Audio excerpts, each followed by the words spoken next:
How's it going, Lindsay and everyone else? I wanted to do this video for you, Lindsay, just on the roll. I don't have a whole lot of time, and my books are currently at the academy, so I don't have all the books to show you the different reference points on page 20 and 14 for that, of what the fills sound like. I can play them for you, but I just don't have the book.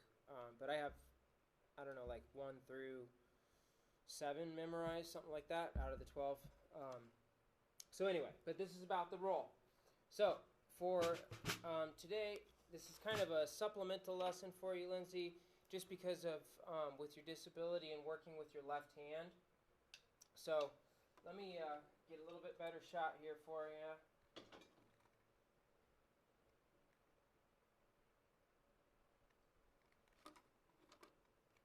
That way you can see right on to my hands. So with your left hand grip, I mean with either hand, but what I've noticed in some of your videos is that you tend to, your grasping is good with your back fingers, a little bit better than with your front fingers. So if you kind of rely on more of having your fulcrum point with those back fingers, you can still play your rolls in that fashion. You just have to learn how to adapt to using that as your fulcrum point, and kind of using those. That goes back to the point of using the back of the stick when you're playing the back of the stick. Those rolls, buzz rolls, double stroke rolls, all your roll family, basically, anything from a 5-stroke to, all the way up through all your different note values, and then through your buzz rolls are, all based off the double stroke, closed stroke, double stroke. And that's important to delineate because remember, your open stroke doubles are coming from, we say, 12 o'clock or towards the ceiling, legato strokes, right? So you're coming from here and you're using a wrist finger motion, wrist finger, wrist finger, wrist finger for an open stroke. Whereas with closed stroke, you're letting the stick do the bouncing for you from the fulcrum point. So you can see the difference between doing an open stroke double and hear the difference. They're usually more pronounced when you're doing opens. Then your closed are more just kind of pinching a little bit more in the fulcrum point, and since your grip with your left hand is a little more open like this, you can still play your rolls like that. So see how I don't even have to use my back or even my thumb to do it. It's just the way that I'm holding the stick with the fulcrum point. So if you find that kind of sweet spot, and yeah, you might have to hold the stick a little bit further up if that becomes your fulcrum point, because these fingers are just basically non-engaged, really. So holding the stick a little higher up and relying on those back fingers might help a little more. But a loose grip is good anyway, and a lot of drummers play with what's called Weckl grip, and that's what I play with, where I don't even use my front finger. I use my thumb, but my fulcrum point basically becomes in between my index and my ring finger. So that's Weckl grip, because what he discovered was, okay, we're all taught to pinch here in the front, right? But you can only bring the stick so far back, and you only have so much range of motion. If you take that front finger away, now all of a sudden you can flick the stick back to parallel with your arm, or even further back. So you have much greater range of motion just by taking that front finger away and making sure you have a nice open space here. So yeah, you still have plenty of range of motion with your fulcrum point in the front, but you'll have even more range of motion and a more relaxed and open hand when you're using Weckl grip, because you're really just relying on those back 3 fingers as your group. So it's basically like, your ring finger becomes your fulcrum, and then these become a group as a trigger finger. I mean, they're all pulling as a trigger finger group, but you're kind of changing your fulcrum from pinch in the front to pinch more open and in the middle. So that will help with your grip if you just experiment with that instead of trying to focus on gripping in the front and playing. I know in band a lot of times they want you to play tight and uniform, and they don't want any gaps in your grip, that kind of thing, and they want a tight grip. But you have to make do with what you can do. I mean, and as long as you're making it sound good, that's what my teacher told me too, is like, well, what makes it sound good is even tempo, evenness of strokes. Your right hand and your left hand sound nice and even with one another. Your dynamics are good. You're consistent. You're able to sustain it for a period of time without getting tired or fatiguing and stuttering, that kind of thing. So it's really important to work on just kind of working with your grip and loosen up your grip a little bit. So just kind of experiment with that, and your right hand, if you're able to pull those off with your right hand with a tighter space, that's good. But a loose grip will allow you more range of motion, and it will put less stress on your hand because the shock isn't being absorbed into your hand. The shock is being absorbed into the stick. Because when you hold tight, all that shock is going up into your hand. But when you hold loose, you have that nice energy, kinetic energy that flows through the stick, and most of the shock waves go just through the stick and not into your joints. So that'll help, okay? So if you practice with loose grip, practice with just not even engaging those fingers for a little bit, and just see if you can get a nice evenness. Start slow. My dogs keep crashing and banging out here. Start slow and make sure that even though you're starting slow, you're not playing opens. It's really important because with buzz rolls, you're not going to be playing open strokes. I mean, you can play opens up to a pretty fast tempo, right? But at some point, you're going to have to switch for your buzz rolls, and that's a closed stroke. So just getting used to going right, left, right, left, right, left. And even though I'm doing really slow, I'm letting the stick bounce. It's basically like doing this. You want to practice doing this, where the stick comes down and just flicks back up into your hand. That's how loose you're holding it. Like it would fly out of your hand if you weren't holding it tight enough, that kind of thing. So if you work with that and let the stick, and playing the back of the stick, that's really going to help. Because you don't want to be playing the front of the stick. That's not where the control is at. The control is in the weight of the back of the stick and letting the front of the stick bounce by controlling the fulcrum point in the back of the stick. Okay? So just make do with what you can, and you have to, if you have to kind of modify your grip and the way that you can play to maintain the buzz rolls, but you're sounding good with the band and you're keeping up and everything is working for you, then that's great. Your band director should be accommodating with that. So, I wouldn't stress too much, but yeah, it's going to take some practice, and I would just isolate the hand too.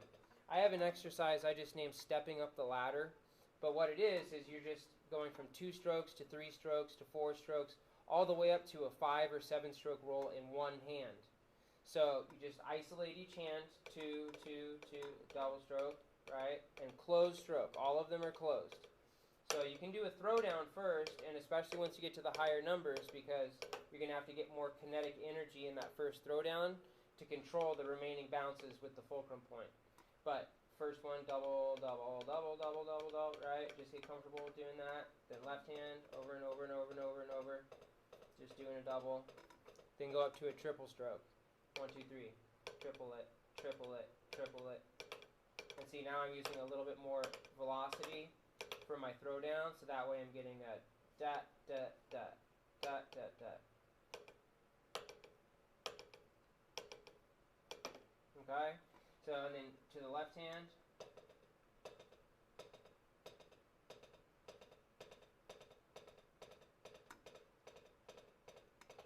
And just get it up to as much as you feel comfortable. Don't max out your tempo before you get comfortable with it.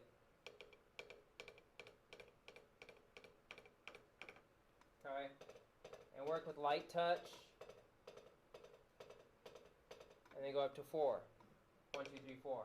1, 2, 3, 4. 1, 2, 3, 4. 1, 2, 3, 4. 4-stroke roll in each hand, or you can count them as 16ths. 1 E and a 2 E and a 3 E and a 4 E and a 1 E and a 2 E and a 3 E and a 4 E and a. So, but you're basically just doing, and it's not doing open strokes or single strokes where you're just doing a multi-bounce. It's very specific to letting the stick bounce. Closed stroke roll. That's very important because it's easy to, when you're doing your doubles, to start doing every stroke or playing open stroke when you mean to keep it nice and in a buzz fashion with a closed stroke.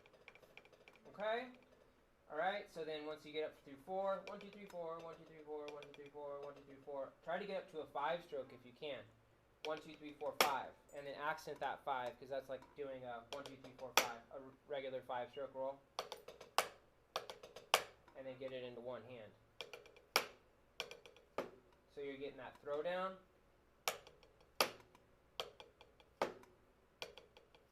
Okay, the left hand. That kind of idea. And then just get up to however many bounces you can. And at first it's probably going to be maybe 3 or 4. But if you just work with it over a couple weeks, that'll easily turn into a 5-stroke. Okay? Then last but not least, a good exercise to practice this for your buzz rolls is to practice single stroke 16ths, single stroke 30 seconds, and double stroke 64th closed stroke roll. Okay? And I'll demonstrate it here so you can hear it a little bit better, and then I'll play it on the snare for you too. But what you're just playing, and play it nice and slow first, where you're just playing single strokes, and if you want to play an ostinato underneath, or put your click on so that you're playing to your consistent tempo, but you're playing 1 E and a 2 E and a 3 E and a 30 seconds, 64s, 1 E and a 2 E and a 3 E and a 4 E and a 30 seconds, 30 seconds, 30 seconds, 30 seconds, 30 seconds, 64th.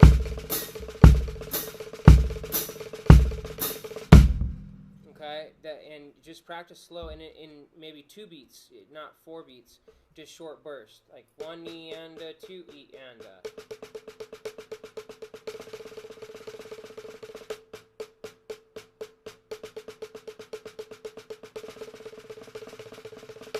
That kind of idea. That'll help with your buzz rolls. Another thing too is if you come onto the tip of the stick more and put more pressure in the front of the stick, and pinch, just try to pinch as much as you can with whatever fulcrum point you can that you have your strongest grip point in your left hand with, and put the pressure into the front of the stick. Pinch as tight, not as tight as you can, but you know, what you can get out of your left hand, and then focus playing more on the tips of the sticks rather than on like I have bolero tips here, but more on the flatter edge of whatever drumsticks you have. So try to play it more on the tip of the stick for your buzz rolls. And then of course, last but not least, if you play them towards the rim of your drum, you're going to get more rebound because you have a tauter surface and tension towards the outside of the drum. So when you're first working with them, either towards the top of the drum, so if I'll just play the exercise again for you. 1 E and a 2 E and a 3 E and a 4 E and a.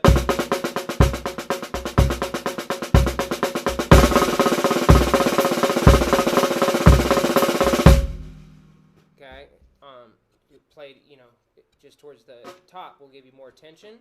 But just speaking of the buzz roll part, you know, just get closer and closer to the center of the drum so that way you get a little bit less resistance in the center of the drum, but you work your way there so your touch gets developed as you go through it.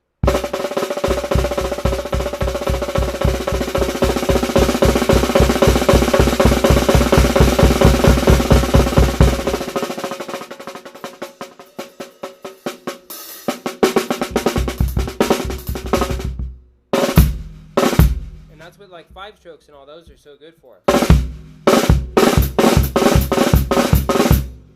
And that's another thing too, is just practicing 4 strokes over and over. Don't worry so much about continuous notes. Just get that quick right, left, left.